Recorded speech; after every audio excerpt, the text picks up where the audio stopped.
यहाँ पर इस प्रॉब्लम में लिखा है कि एबीसी इज अ ट्रायंगल। तो वर्टेक्स ए मान लेते हैं 4 कॉमा -2, वर्टेक्स बी मान लेते हैं 1 कॉमा 1 और वर्टेक्स सी एज्यूम कर लेते हैं 9 कॉमा -3। करेक्ट है। Maximum area of the parallelogram A F D E form with the vertices D E F on the side. D कहां पर है? डी है बीसी पर, तो डी मान लेते हैं, यहां पे कहीं पर मान लेते हैं डी। फिर इसके बाद ई कहां पे है? सी ए पर, सी ए पर कहीं पर मान लेते हैं ई, और एफ मान लेते हैं ए बी पर, एफ मान लेते हैं ए बी पर, तो ये मान लेते हैं एफ। करेक्ट है। तो अब इससे एक ये पैरेललोग्राम फॉर्म हुआ, ये कौन सा पैरेललोग्राम फॉर्म हुआ? ए एफ डी ई। अब क्या बोला गया है कि maximum area of the parallelogram, इस पैरेललोग्राम का हमको मैक्सिमम एरिया फाइंड आउट करना है। आई होप क्लियर यहां तक पूरा सवाल सारे बच्चों को। अब जरा गौर से देखो तो एंगल ए के सामने की साइड मैं बोल देता हूं, ये साइड है स्मॉल ए, एंगल बी के सामने की साइड स्मॉल बी और एंगल सी के सामने की side small C. F distance को मान लेते हैं ये एम है, तो ये भी कितना हो गया? एम हो गया। एई को मान लेते हैं एन, तो डीएफ भी कितना हो गया? एन हो गया। आई होप यहां तक सारे बच्चों को बात समझ में आ गई होगी। अब चूंकि ये पैरेललोग्राम है, कौन कौन? A F D E parallelogram है, तो इसका मतलब क्या हुआ? A F is parallel to DE and as well as F D is parallel to AE, क्योंकि ये पैरेललोग्राम है। अब पैरेललोग्राम का एरिया क्या होता है? Area of parallelogram A F D ई, किसी भी पैरेललोग्राम का एरिया, जैसे मान लो कि मैंने इसको ऐसे यहाँ पे ज्वाइन कर दिया, एक एग्जांपल बता रहा हूँ, तो ये जो ट्रायंगल है ए एफ ई, इस ट्रायंगल का डबल होगा।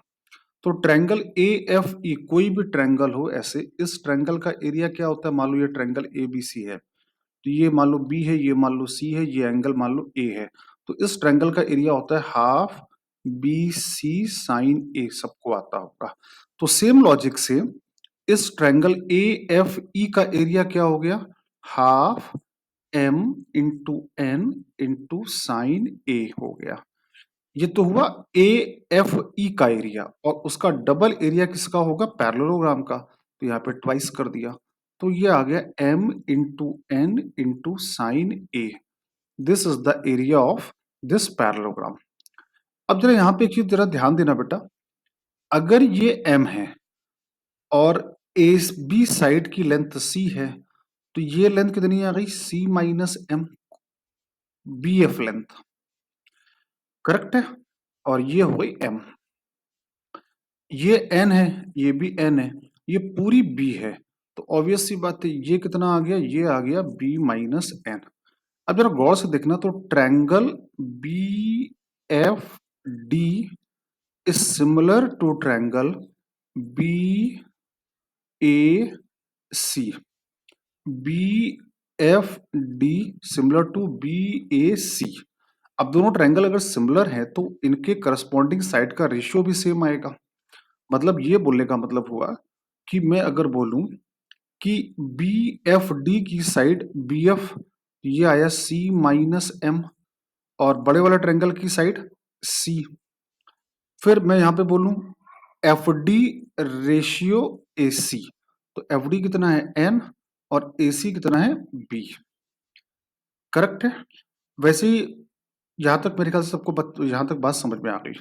अब अगर मैं क्या करूं, यहां से एन की वैल्यू निकाल लूं और एन की वैल्यू उठा के यहां पे डाल दूं, कितना आएगा? B into C minus M upon सी, ये एन की वैल्यू आ गई, और एन की यही वैल्यू उठा के यहाँ पे सब्स्टिट्यूट कर दूं, तो पैरेललोग्राम, हमको इसी पैरेललोग्राम के का एरिया मैक्सिमाइज करना था।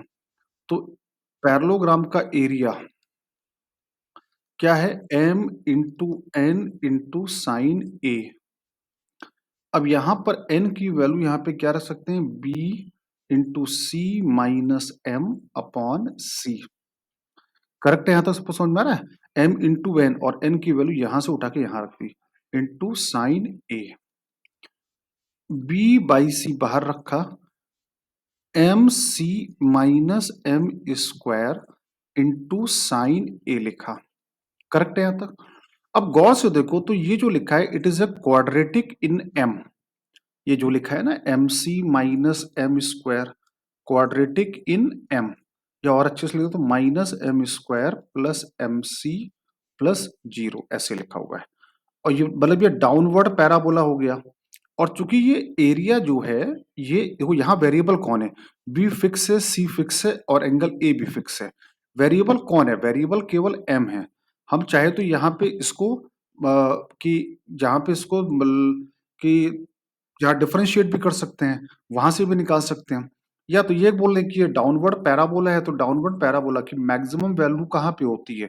ये यहाँ वर्टेक्स, हमको इस क्वाड्रेटिक की मैक्सिमम वैल्यू निकालनी है एक्चुअली में। मैं अगर यहाँ पे सीधी बात करूं तो मैक्सिमम वैल्यू क्या होगी? माइनस डी अपॉन फोर है। माइनस डी, डी की वैल्यू क्या होती है? B square minus four A C, ये तो हो गया जीरो।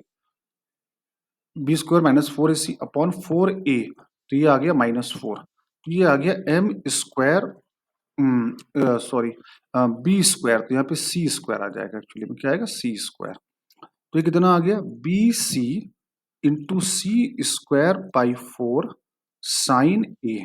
सी से सी कैंसल हो गया, तो ये आ गया B C upon four sine A. Clear है यहां तक सारे बच्चों को? बस आंसर आ चुका है यहाँ पर। इसको और अच्छे से लिखा तो half one by two B C sine A. और अगर गौर से देखो तो ये क्या लिखा है? ये ट्रायंगल ए बी सी का एरिया लिखा है, half area of triangle A B C.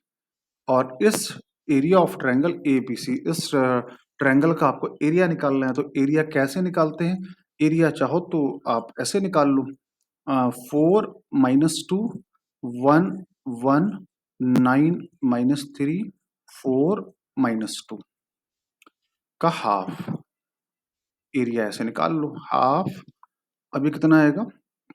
Four plus two, four plus two, फिर कितना आएगा? Minus three minus nine minus twelve, minus eighteen plus twelve, तो ये आया माइनस सिक्स। अट्ठारह, अट्ठारह में छह गया बारह, तो ये सिक्स आ गया। बेसिकली कितना आ गया? सिक्स।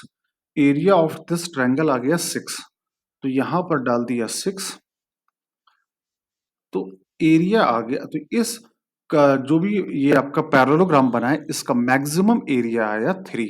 तो आंसर इज थ्री। ये बहुत ही शानदार क्वेश्चन था।